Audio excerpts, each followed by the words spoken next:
पुसद येथे घरगुती वादातूनच पतीने पत्नीची हत्या केल्याची घटना पुसदच्या वसंतनगर हद्दीत घडली।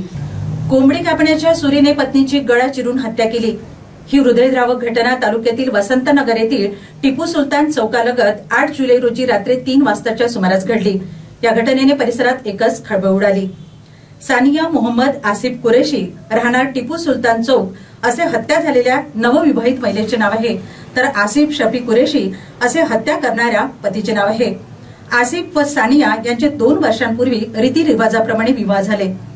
आसिफ कोंबडीच्या दुकानात कोंबड्या कापून त्या विकून उदरनिर्वाह करीत होता।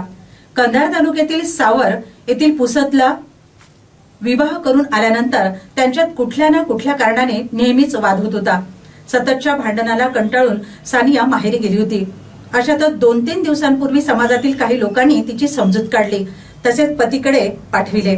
घटनेच्या काही तासांपूर्वी पती पत्नीमध्ये वाद झाला। त्यानंतर मारहाण करीत पत्नीला सुरीने गळ्यावर मारून तिला सोडले। ती रक्ताच्या थारोळ्यात पडून तिथेच तिचा मृत्यू झाला।